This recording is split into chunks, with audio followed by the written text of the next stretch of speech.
दोस्तों याद रखना, तगड़ा और मजबूत जवान पता कौन होता है? जिसकी नजरें पूरी तरह उसके कंट्रोल में हो। ये अलामत जवानी है। जिस आदमी का पूरी तरह, दो लोग दुनिया में कभी कोई कारनामा सर अंजाम नहीं दे सकते, एक जो हराम खाता हो, एक जिसकी नजर नापाक हो। मोहम्मद बिन कासिम जब यहां आए थे ना, तो एक दिन बड़े परेशान थे। तो एक बुजुर्ग कहने लगे, आप क्यों परेशान हैं? कहने लगे, राजा दहर से मुकाबला है और हमारी फौज तो सिंध के रास्ते भी नहीं जानती, जुबान भी नहीं जानती, लड़ेंगे कैसे? 2-4 दिन के बाद उन बुजुर्गों की दोबारा मोहम्मद बिन कासिम से मुलाकात हुई तो बड़े खुश थे। कहा, आप क्यों खुश हैं? कहने लगे, वो मेरा मुकाबला नहीं कर सकता, मैंने तहकीक कर ली। कहा, क्यों? कहने लगे, नजर का गंदा है, और जो नजर के गंदे होते हैं वो मैदानों में ठहरा नहीं करते। मैदान के लिए निकलने के लिए पाक जवानी की जरूरत होती, ततहीर मिजाज होना जरूरी होता है, पाकीज़ा अफकार और सच्ची और सुच्ची सुथरी सोचों का होना जरूरी होता है। इसलिए फरमाया कि मेरा मुकाबला नहीं कर सकता। हजरत अब्दुल्लाह इब्न हुज़ाफा कमरे में थे, तो वजीर की बेटी अंदर सजी संवरी पहुंच गई। जैसे ही आपने इस कुफर की चाल को देखा तो तयम्मुम करके नफल शुरू किए। वो सारी रात बैठी रही, रब का बंदा सारी रात इबादत करता रहा। इबादत बड़ा सहारा है, मुसल्ला बड़ा सहारा है अल्लाह के बंदों। सुबह दरवाजा खोला, वजीर ने अपनी बच्ची से पूछना चाहता था रिजल्ट क्या निकला, तो वो कहने लगी, पीछे हट जा, अब तेरा मेरा ताल्लुक कोई नहीं, मैंने नबी पाक का कलमा पढ़ लिया। उसने कहा, मैंने भी जमाना देखा है, पर ये क्या लोग हैं, कस्तूरी के बने हुए, संदल से धुले हुए, कि मैं सारी रात कमरे में रही और 100 और 1000 आदमी जिस जवान का मुकाबला ना कर सके, इतना ताकतवर जवान कमरे में रहा और उसने नजर उठा के ना देखा। ओ कच्चा रंगे ललारी वाला, जेड़ा चढ़दा ते लैंदा रहिंदा है, ए इश्क तेरे दा रंग मुहम्मद चढ़िया फेर नहीं लैंदा। मैं कहा, एक दफा नजर उठा के नहीं देखा, कमाल हो गई। इतने बड़े लोग, इतनी बड़ी सआदतमंदी, फिरोज बख्ती, मामला फहमी, हद हो गई। अल्लाहु अकबर। दोस्तों, बादशाह जब पूरी तरह हार गया ना, उसने कहा, मार दो। तेल गरम किया एक कढ़ाई में, और जब आपको उसमें डालने लगे तो आपकी आंखों में आंसू आ गए।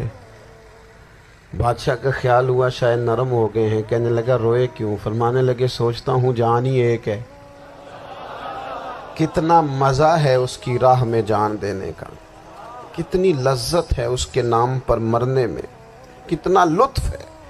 जे तू चढ़िया उत्ते दार भी नहीं, ते जे तू विकया इश्क बाजार भी नहीं, ते एडा सस्ता सौदा प्यार भी नहीं, ते एडा सस्ता लभदा यार भी नहीं। कई जंगल गाने पैंदे नी, कई दोज़ख लंघने पैंदे नी, जे ओ इस मुल्लों भी मिल जावे, एदू सस्ता होर वपार भी नहीं। ते कुछ समझ ना आवे लोकां नू वो कादे नाल शहीद करे, डिठी यार दे हथ तलवार भी नहीं, पर ओदा खाली जांदा वार भी नहीं। कहने लगे, एक जान है ना, तो दिल करता है हजारों होती तो एक एक करके महबूब के नाम पे कुर्बान करता, जब मेरे पास है ही एक, करूं क्या? हजरत अब्दुल्लाह इब्न हुज़ाफा रज़ियल्लाहु ताला अन्हु जब रोए और बादशाह ने ये बात सुनी, तो बादशाह उठ के खड़ा हो गया, सारे वजीरों मुशीरों को कहने लगा, तुमने कहा था ना बंदा जाया करने वाला नहीं, ये भी जाया करने वाला नहीं। कहने लगा, मेरा माथा चूमो, तुम जैसे लोगों को कत्ल नहीं करना चाहिए, आज़ाद करना चाहिए। अजीज, अपनी जिंदगी से ना ये बहुत ज़्यादा हिरस, हवस, तमा, और ये किसी बात की भी हो, हिरस सिर्फ पैसों की नहीं होती है, शोहरत की भी होती है। ये बीमारी इंसान को इख्तदार की भी होती है, तारीफ की भी बीमारी होती है। ये सारे नुक्स होते हैं लोगों को, और माज़अल्लाह बाज़ जुब्बों कुब्बों के अंदर भी होते हैं, वहां भी पनपते।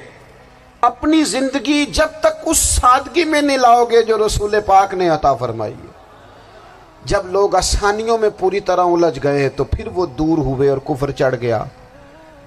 دوسری بات، اللہ کے محبوب صلی اللہ تعالی علیہ وسلم کی محبت ہم سے تقاضا کرتی ہے کہ ہم اس مشن کے لیے کام کریں جس مشن کے لیے رسول پاک نے کام فرمایا ہے۔ ہم سارے کام بڑے مضبوطی سے، سوچ سمجھ کے، تدبر سے، حکمت سے، تقاضوں کو مد نظر رکھتے ہوئے کرتے ہیں سارے کام۔ دین کے کام میں ہمارا مزاج نہیں ہوتا، او ہو جائے گا جی، آپ بسم اللہ پڑھیں جی، شروع کریں جی۔ آپ تقاضوں کو سمجھیں، چیزوں کو دبائیں نہیں، چیزوں پر غور کریں۔ کسی کے ذہن کی سطح پر سوال ابھرتا ہے، اس کا تسلی بخش جواب دیں۔ اپنی زندگی میں دین کے کام کے لیے اپنے آپ کو وقف کریں، اور دین کے کام کے بہت سارے پہلو ہیں۔ ہزاروں لوگوں کو قرآن پاک ٹھیک پڑھنا نہیں آتا، ہزارہ لوگ ہیں جو قرآن مجید کے مطالب سے آگاہ نہیں ہیں، دین کی بنیادی ضروریات سے لوگ نابلد ہیں۔ میں آپ کو کس طرح یہ بات سمجھاؤں کہ ہزاروں کی تعداد میں طلاقیں اس لیے ہوتی ہیں کہ مردوں کو طلاق کے مسئلے نہیں آتے، انہیں پتہ نہیں ہے کہ مجھے حقوق زوجین کے معاملے میں کیسے چلنا ہے۔ ڈھیر سارے گھروں میں تباہی اس لیے ہے کہ تربیت اولاد کا دینی منہج ہمیں نہیں پتا۔ اپنا حصہ ملائیں دین کے کام میں۔ ایک آدمی کو اگر تو نمازی کرنے میں کامیاب ہو گیا، تیری زندگی بدل گئی۔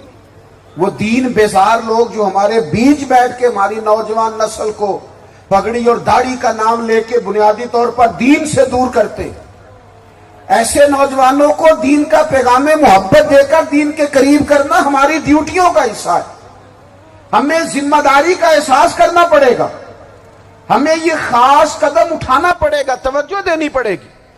مساجد، مدارس، میں آپ سے عرض کروں، اتنی ڈٹ کے مخالفت ہوتی ہے نا مدرسوں کی، اتنی ڈٹ کے۔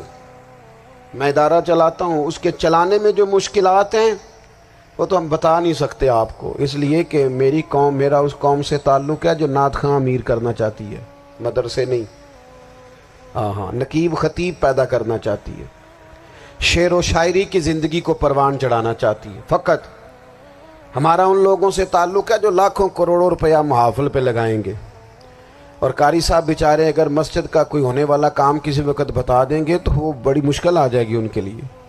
یہ کیسے ہو سکتا ہے، آپ نے یہ ڈیوٹی بتا دی؟ مدارس اور جتنا اہم رول دین کو پھیلانے میں مدارس اسلامیہ کا ہے، اتنی زبردست، لوگوں کا خیال ہوتا ہے میری طرح کے لوگ شاید کام کرتے ہیں، ڈیوٹی کرتے ہیں۔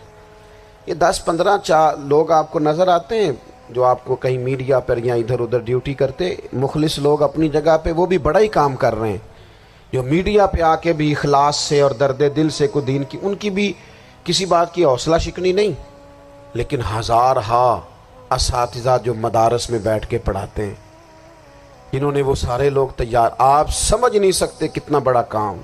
حفظ کا استاد جو ہوتا ہے نا، اس کی ڈیوٹی 24 گھنٹے ہوتی ہے، فجر سے پہلے، اور اس نے بچوں کو اٹھانا۔ تنخواہ تو ہم انہیں دینا نہیں نہ چاہتے جی، تنخواہ نہیں دی انہوں نے، ہمیں مولوی امیر نہ ہو جانا۔